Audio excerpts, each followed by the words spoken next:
Baik semuanya, Assalamualaikum warahmatullahi wabarakatuh. Perkenalkan, nama saya Denny Kurniawan. Saya dari kelas 4A. Nah, di sini saya ada tugas dari dosen yaitu membaca chapter 2. Nah, di sini ada chapter 2 yaitu Semantic, HTML, dan Accessibility. Nah, seperti yang saya pahami, HTML itu seperti kita membuat sebuah program seperti web.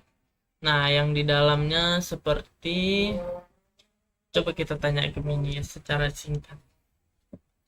HTML. Nah, di sini saya menanyakan HTML itu seperti apa. Nah, di sini dijelaskan HTML itu adalah analogi sederhana yaitu membangun rumah. Nah, di sini untuk memahami peran HTML di dunia web, kita bisa melihat perbandingan dengan elemen lain. Misalnya di sini ada HTML yaitu kerangka bangunan, tiang, dinding, pintu, jendela. Nah, di sini kita bisa simpulkan seperti bangunan.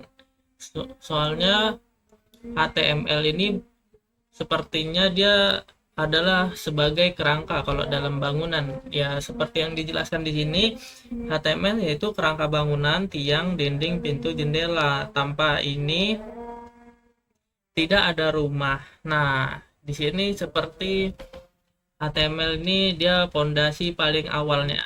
Nah, kalau di bagian CSS ini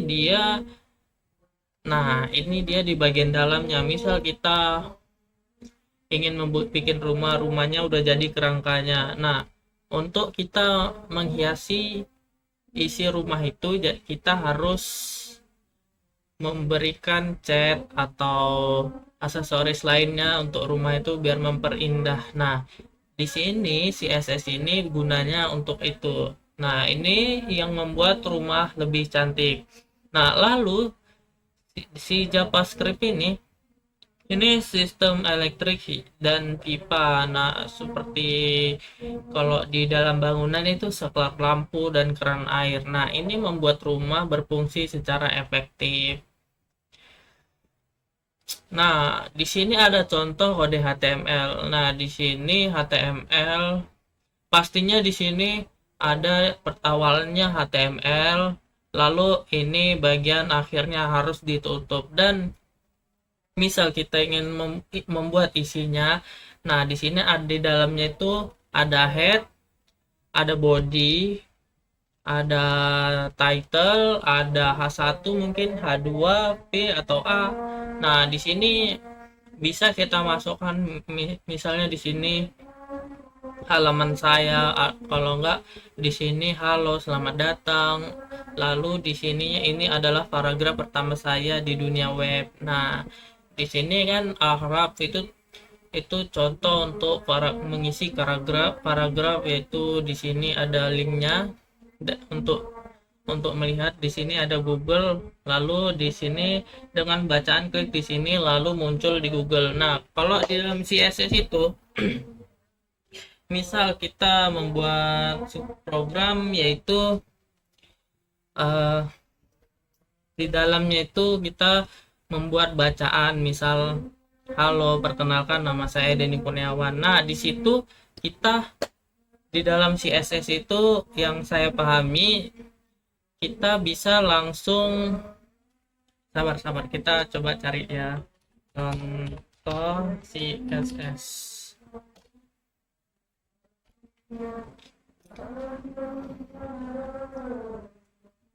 Nah, seperti ini nih. Ini kan ada H1. Misal kita dibuat H1-nya di sini halo, selamat datang. Nah, di sini bagian H1-nya itu bagian warnanya. Misal langsung kita panggil aja situ H1, lalu color ini drag blue. Nah, di sini bagian warna, bagian teksnya, membuat teks tengah, kanan, kiri atau apa, baru fontnya ini mengubah jenis dan sebagainya. Nah, biar CSS ini berfungsi, kita harus di bagian sini nanti ada untuk membuat paragraf seperti di dalam CSS, dan itu nggak berpengaruh di HTML. Tapi kalau kita apapun yang kita rubah di sini akan berpengaruh di HTML. Nah, seperti itu. Itu bagian luarnya aja. Nah, di sini saya akan membaca dari chapter 2 masuk ke bukunya. Nah, di chapter 2 ini peta hidup dalam halaman web. Nah, di sini banyak pula yang salah satu ini sepertinya terlalu panjang ya. Mari kita gini aja. Minta gini jelaskan.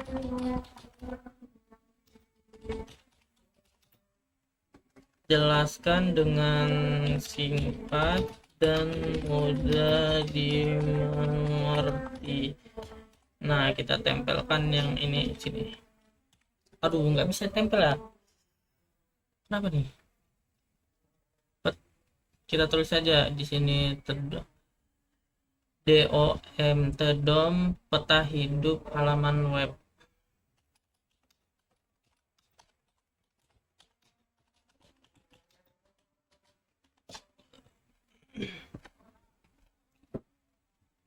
Nah, di sini kita dapat menyimpulkan. Nah, di sini yang pertama analogi pohon, yaitu DOM menyusun elemen HTML seperti ranting pohon, setiap bagian atau tag tersebut sebagai node titik simpul. Nah, di sini ada contohnya ya, root seperti akar, yaitu tag HTML. Ini adalah induk dari segalanya. Lalu brush yaitu tag atau body, dan atau head gitu. Nah, di sini bagian left ini kan yang pertama akar, terus ini cabang, yang ketiga ini daun, yaitu teks seperti H1, P atau A gitu. Ini adalah untuk ujung dari struktur yang berisi teks atau link. Nah, di sini juga dia bilang mengapa disebut peta hidup. Nah, di sini karena bisa dimanipulasi secara real time menggunakan JavaScript. Tanpa DOM JavaScript tidak akan bisa menyentuh HTML. Nah, contohnya interaksi hidup. Nah, di sini mengambil elemen yaitu hi DOM, tolong ambilkan tombol yang berwarna merah. Nah, yang kedua mengubah isinya seperti ganti tulisan di dalam tombol itu menjadi sudah diklik. Nah, yang bagian ketiga yaitu mengubah gaya, ganti warna background atau halaman ini menjadi hitam saat mode malam dinyalakan. Nah, di sini ada contohnya nih, langsung dikasih contoh, yaitu jika halaman kita punya HTML seperti ini nih, misalnya HTML-nya H1 ID lalu judul Hello Dunia. Nah, di sini di bagian JavaScript-nya untuk mengambil elemen lewat ID-nya yaitu seperti let elemen judul, dokumen, gap, elemen dan judul. Nah, di sini mengubah isinya secara langsung tanpa reload, yaitu elemen lalu inner text, yaitu di sini contohnya selamat datang di web saya. Nah, di sini untuk kita merubah warnanya. Lalu oke, sampai situ aja. Nah, yang bagian itu dari yang pertama ini ya, apa itu DOM. Lalu yang kedua sama panjangnya. Coba kita minta lagi tolong sama Gemini, yaitu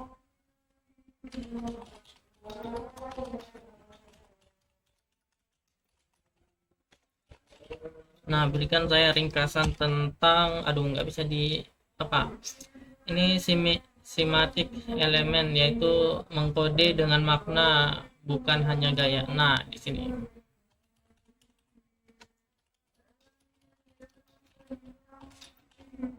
apa tadi, mengkode dengan makna.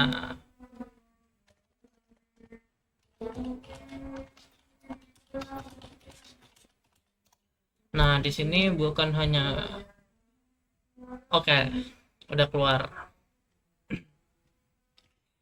Nah, di sini langsung nih dikasih tahu perbedaannya apa sih, hanya gaya dan bermakna. Nah, di sini langsung dijelaskan banyaknya kamu sedang menulis koran, hanya gaya yaitu seperti kamu membuat tulisan menjadi besar dan tabel supaya terlihat seperti judul. Nah, di sini bermaknanya yaitu kamu memberitahu percetakan bahwa tulisan itu adalah headline utama, yaitu sehingga mereka tahu bagaimana tappingnya. Misalnya seperti yang di kolom ini, di sini ada elemen judul, navigasi, poster, dan pentingnya, yaitu di sini. Nah, di sini ada contohnya tanpa makna dan di sini bermakna. Nah, di sini tanpa maknanya ada div, style, font size 30 px. Nah, judul. Nah, di sini seperti kita stylenya seperti apa, terus fontnya berapa size-nya gitu, terus judulnya warna apa gitu. Lalu yang bermakna ini seperti H1, lalu judul baru H1 yang seperti ini. Pokoknya dia bukanya tuh seperti H1 harus ditutup dengan H1 lagi gitu. Lalu mengapa ini sangat penting, yaitu yang pertama ada aksesibilitas, yaitu menggunakan alat berwarna screen reader untuk membaca website. Jika kamu memakai div, alat tersebut tidak tahu mana menu, mana artikel, dan mana penutup. Dengan tag bermakna, alat tersebut bisa membimbing pengguna. Lalu dan sekarang Anda berada di bagian navigasi. Yang bagian B-nya SEO, yaitu Search Engine Optimization. Seperti itulah. Nah, di sini contohnya Google adalah mesin, bukan manusia. Google bisa membaca struktur kode untuk menentukan topik utama dalam website kita. Nah, jika kamu menggunakan teks seperti artikel dan header, yaitu dengan benar, Google akan lebih mudah mengindeks statusmu untuk menaikkan peringatannya. Lalu yang ke C adalah kemudian perawatan atau maintainability, yaitu bagian developer lain untuk dirimu sendiri di masa depan. Dan bagian membaca main jauh lebih jelas daripada membaca. Lalu dev, yaitu close containers utama banget. Lalu ketiga ada struktur halamannya seperti, ya ini adalah standar kerangka bermakna dalam sebuah halaman web modern. Di sini ada contohnya header, yaitu berisi logo atau judul teks. Nah, di sini ada contoh semua nih. Dan pengertiannya ada header, yaitu berisi logo atau judul situs. Nah, yang di bagian nav itu khusus untuk menu navigasi. Main ini untuk konten utama yang unik di halaman tersebut. Lalu di bagian section, yaitu mengelompokkan konten yang berkaitan, misalnya tentang kami. Lalu artikel nih, konten yang bisa berdiri sendiri. Lalu aset, yaitu informasi tambahan yang dipanggil. Lalu footer yaitu informasi hak cipta yang kotak bagian bawah. Lalu ringkasan CSS-nya ada juga dijelaskan. Oke, bagian bagian tiganya ini di bagian gerbang data dan awam.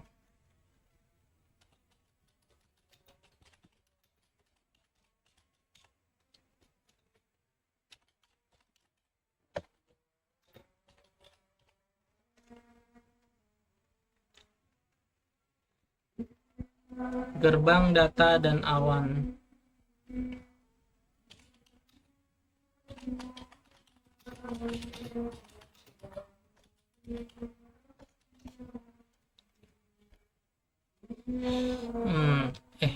Dan yang gerbang data yang aman.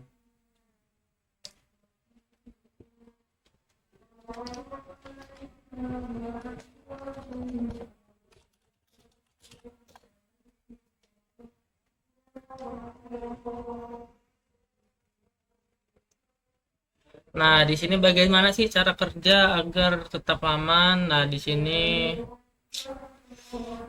kayaknya kita bacain di sini aja. Nah, di sini formulir web adalah titik pertemuan saling kritis antara pengguna dan sistem, tempat di mana ada teks berpindah tangan. Di masa lalu, input data hanya terbatas pada tipe teks sederhana yang memaksa pengguna mengetik format rumit secara manual dan rawan kesalahan. HTML modern telah berevolusi menggunakan input tipe spesifik seperti input tipe email, input tipe tel, input tipe data, sehingga input tipe number. Nah, di sini keterangannya pengguna tipe spesifik ini bukan sekedar untuk validasi, tetapi juga untuk memicu antarmuka program yang sesuai dengan perangkat mobile seperti smartphone dan akan otomatis menampilkan keypad angka besar tanpa tombol huruf yang secara drastis meningkatkan pengalaman pengguna yaitu user experience dan penggunaan potensi salah ketik. Nah, di sini banyak lagi step-stepnya, ada step, ada request. Nah, di sini juga ada jalan tol untuk semua orang seperti web accessibility, lalu ada lagi CEO dan maintained yaitu kartu nama digitalmu dan integrasi keislaman yaitu siklus dan kejur struktur, lalu kesimpulan struktur dan fondasi, lalu asesmen kompetensi esai. Oke, sampai situ aja. Baiklah, mungkin sampai situ aja yang bisa saya jelaskan. Lebih dan kurangnya saya mohon maaf. Saya akhiri. Assalamualaikum warahmatullahi wabarakatuh. Terima kasih.